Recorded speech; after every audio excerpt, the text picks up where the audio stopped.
الموبايل الجديد وصل من ريلمي حديث الساعه وكل الناس مبهوره بيه. ايه الجمال ده، مواصفات فلاج شيب كيلر، تجربه متكامله بس مش عايز اكسر فرحتك واقول لك انه نفس مواصفات موبايل اتكلمت عنه من نفس الشركه من فتره قريبه شويه. مش هقولك عليه دلوقتي، استنى شويه وانت هتعرفه بنفسك. وللعلم الفرق بينهم حاجه واحده بس، و250 ل 300 دولار فرق السعر. هل الحاجه دي تستاهل فعلا ولا ريلمي بتضحك علينا؟ تعالوا نعرف كل حاجه النهارده عن الريلمي جي تي 6. معاكم طارق مجدي ويلا نبتدي.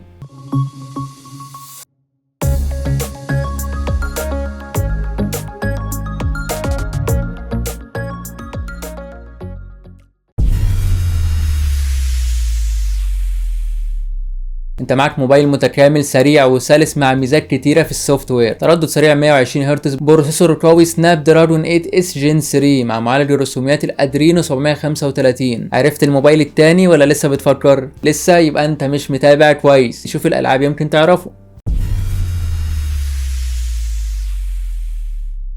على بابجي سجل 90 فريم، وكول اوف ديوتي سجل 120 فريم مع حراره معقوله جدا. فلو هتلعب عليه كتير مش هتحس بسخونه زي الايفون والموبايلات دي، ومش هتحتاج تحطه في التلاجة، ما تقلقش. تقدر تلعب عليه من غير سماعات لانه فيه سماعتين ستيريو مع صوت محيطي، يعني تجربه متكامله جدا. اكيد بقى الشاشه هتعرفك الموبايل التاني ده هو ايه.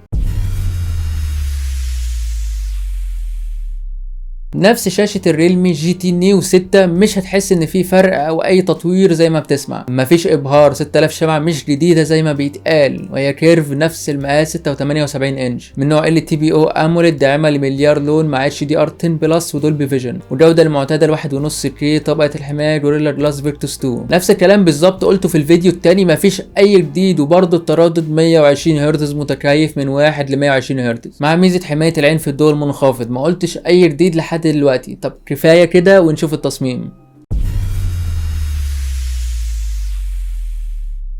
الناس اختلفوا، شويه يقولوا الظهر ازاز وشويه يقولوا بلاستيك. هو ازاز وبيبصم جامد، خليه في الجرب افضل مع فريم بلاستيك مش معدن. مش عارف ليه بصراحه، يعني فرق في السعر ده كله اتعمل بيه ايه الله اعلم. الوزن مش زي بعض، لا زودوه شويه وبقى 199 جرام مش 200. لا اهم حاجه الدقه في التفاصيل، ولو انت مش متعود عليه هيتعبك شويه، خصوصا ان الموبايل كبير، فمره في التانيه هتتعود عليه. قالك مش هنفضل من غير تطوير، منظرنا وحش قدام الناس، هنخليهم 3 كاميرات بدل 2، والكاميرا الثالثه دي هي الزوم ونفس الشكل، ما غيروش اي حاجه حرفيا. من فوق هتلاقي مايك المكالمات مع اي ار بلاستر خاصيه ريموت والسماعه. من تحت هتلاقي مايك تاني، مدخل شحن التايب سي من نوع 2 والسماعه، ومدخل شريحتين من نوع نانو داعمين لل 5G، وجوده الاتصال والمكالمات فيهم حلوه مع دعم الواي فاي 6 بلوتوث 5 و4، ودعم بشكل كامل ل NFC. بس اعتقد السوفت وير هيكون جامد.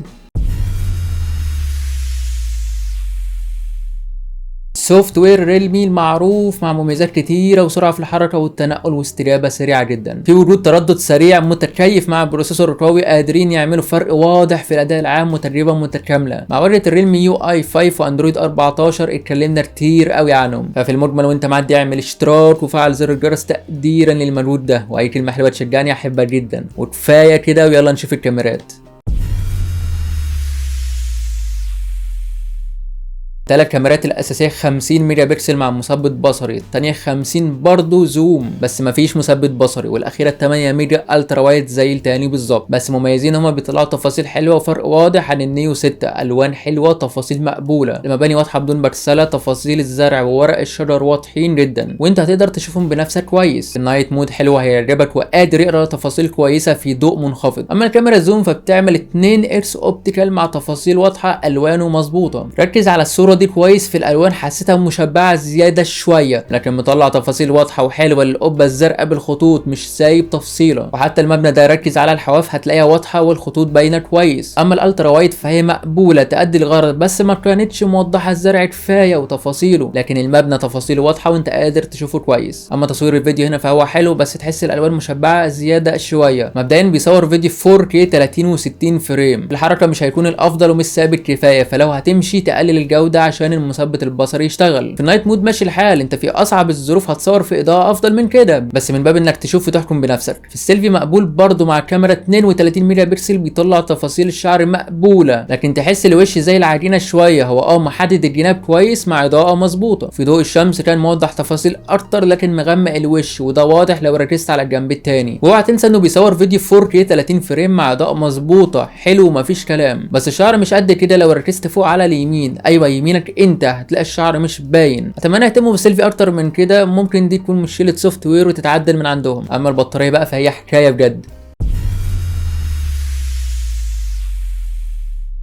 بطارية اعتمد عليها في الاستخدام اليومي والشغل وتوصيل الطلبات والالعاب كمان، مش هخلي نفسك في حاجه خالص. هي 5500 ملي امبير مع شاحن 120 واط، مناسب اكتر الناس اللي بتشتغل اغلب اليوم وبيكون صعب انهم ياخدوا الشاحن معاهم، فده مش محتاج له شاحن. البطاريه تكمل معاك لاخر اليوم وزياده. في المجمل الرامات ومساحه التخزين هيعملوا فرق واضح. بينزل برام 8 و12 و16 مع تردد 4200 ميجا هرتز، مع مساحتين تخزين 256 و512 من النوع العالي. UFS 4 عاملين دور كبير جدا في الاداء بمساعده البروسيسور والتردد. تحس انك فعلا بتستخدم فلاج شيب متكامل ومفيش كارت ميموري. اعتقد مش هتحتاجه في المساحه الكبيره دي. تعالوا بقى من الاخر نجيب الخلاصه ونشوف يستاهل ولا لا.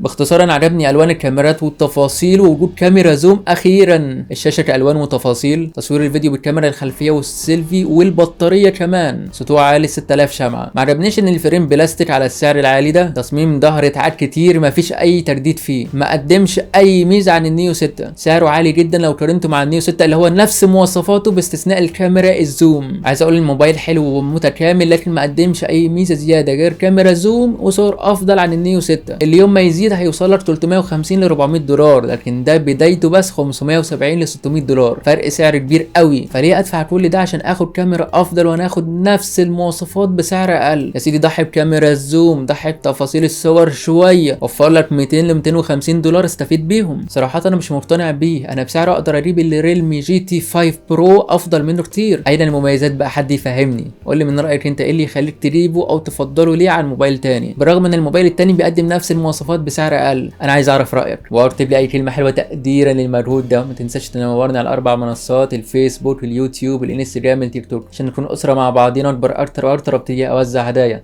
نفسي بجد. دمتم بافضل حال. سلام.